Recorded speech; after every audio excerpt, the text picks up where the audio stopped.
course last night, I actually asked a group of my friends to share with me a word that they found was inspirational to them. Just one word. These were 3 of the top 4 that they came up with. Courage, truth, and strength. And I wondered to myself, I wonder if I have or any of those characteristics. Well, I'll let you be the judge of that. Before cancer, my husband, Rob, and I, well, we had a very extraordinarily busy life. We were running a small business and we had 2 young children, Thomas and Ava, who at the time I was diagnosed were aged 3 and 6. We had several investment properties, so it was extraordinarily busy. So for the diagnosis to be given to us was, to say the least, a complete shock. And wouldn't be an exaggeration to say that it hit us like a wrecking ball. There was no family history, so there was nothing for us to contemplate that something like that would affect our life so suddenly, and I was only 34. We were given the advice that I didn't have the luxury of time. I was asked to go into surgery within days, and indeed chemotherapy the following week. And the pathology from the surgery confirmed the worst, that it was an extremely aggressive cancer, and it had been growing fast, and it was rather large. And the oncologists promised that they would give me the harshest dose of what they had available to them, and recommended that I did that course of treatment, but they couldn't give me any guarantees of an outcome. So we were literally told to get our affairs in order. It took me weeks to look at my children without silently crying. I guess I couldn't fathom that I wasn't going to, or there was a possibility that I wasn't going to see them grow up. I wasn't going to be able to be there for them through their achievements, graduating from school, or being there to pick up the pieces when they hurt themselves, fall in love, get hurt, whatever life throws at them. We had really taken so much for granted. My husband and I had just assumed that we had plenty of time to do whatever it was that we wanted to do with our lives, and we had indeed taken it for granted that we thought we were going to grow old together, and at this point in time we were told that it wasn't likely. So once I'd completed my 5 surgeries, 6 months of chemotherapy, 6 weeks of radiotherapy, I wanted to take control of my life back. No. So cancer had altered the course of our lives quite suddenly. No. But I wasn't going to let it take it from me. Just out of speaking. And indeed I wanted to turn the experience into something very positive. I promised myself when I was going through the chemotherapy that if indeed I managed to get through each dose and managed to get through to the end and survive, that I wasn't going to take life for granted anymore, and I wasn't going to let any opportunities pass me by, and I certainly wasn't going to not do something for the fear of it. So I sought a personal trainer, and I asked him, "Am I too old to run?" And of course he laughed at me and said, "Of course not." Thought, brilliant, that's the kind of attitude that I want. I would like to run the city to Bay, because as you know, I couldn't even walk around the block at this stage. So for me to be able to run 12 kilometres, that was an extraordinary achievement from my perspective. And I just said to my husband, wouldn't that be awesome if I could?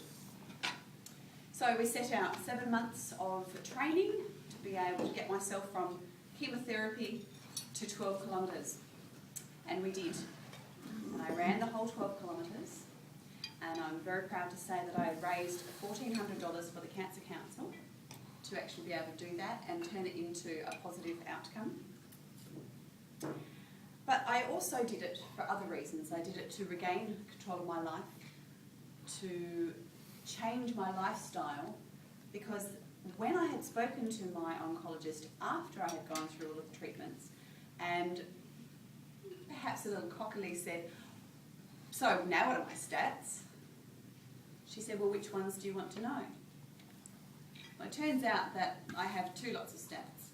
Yes, the original statistics from when I was originally diagnosed changed once I had gone through the course of the treatments.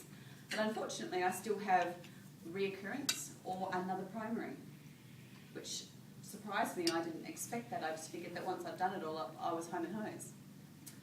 So part of my lifestyle changes also so that I can feel empowered that I am not allowing cancer to come back again.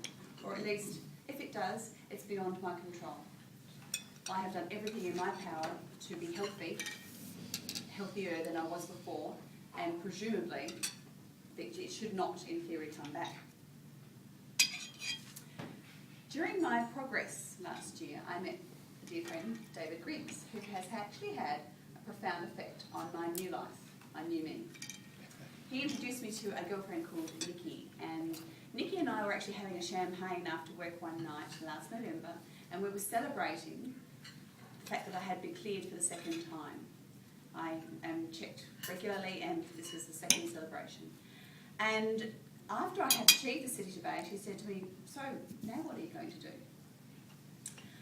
And I laughed and said, "Well, yeah, I suppose I really do need another goal now, and I really don't want to stop running because I'm really enjoying it." I said, and I've been toying with this idea of running a marathon. Of course, she laughed and said, "Well, if anyone's going to do it, you will." But I said, well, I just like the idea that it would be an extraordinary, it's an audacious goal, isn't it? The first one seemed incredible, and then this one seems even more so. So I decided that I would like to do that, but I wasn't sure how to go about it. Now, it turns out that getting into the New York Marathon is very difficult to do. There are a certain amount of tickets available. Some are for the elite athletes, some are for the charities that actually enter it each year, and then there are a certain amount that are available to the general public worldwide. So everyone is able to apply, but it's like a lottery system. It's kind of like Willy Wonka. Your application goes in, but you may or may not be accepted or get a ticket. I had decided that if I was going to go through this transformation, and I had my heart and my head set on doing this, that I needed to know that I was actually going to get a guaranteed ticket. So I said to Nikki that I had seen Chris McDermott's Little Heroes Foundation run the New York Marathon that particular month, because it was November. And I knew that Graham Corns had participated, so I said, I'm just going to give Chris and Graham a call. She laughed at me and said, "Oh, didn't know you knew them?"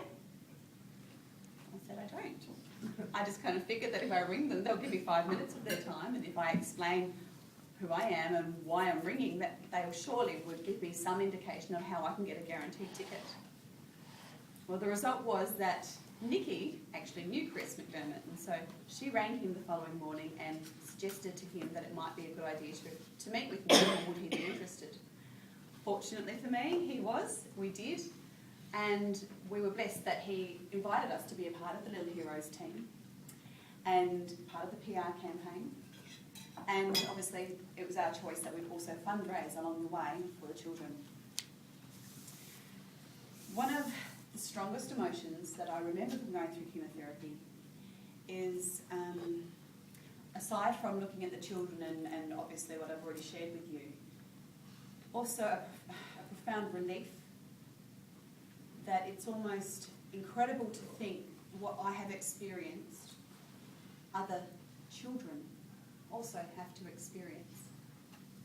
And I find that utterly incredible that they can do that and that they have to do that. So going back to those three words, courage, truth and strength, I think that the children that the Little Heroes Foundation actually represents have those things. I would like to think that perhaps I do, but I know that they must. And just out of interest, would you like to know what the fourth word was that everyone came up with? Jason? No. It was Teresa. Well, pretty close. As I stand here with my hand on my heart, the fourth word that my friends had collectively come up with was actually my name. And that touched me in a way I can't express.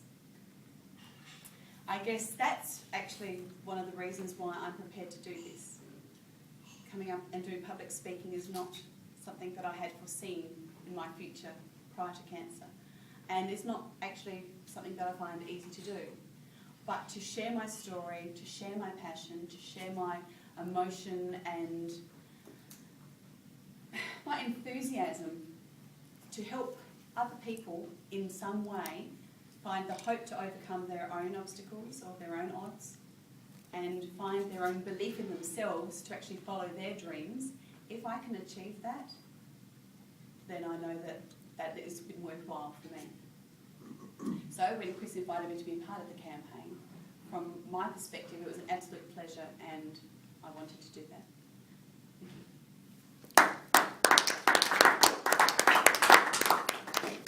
We have some time for questions. Yes. Do you have any questions you would like to ask of Teresa? Anything?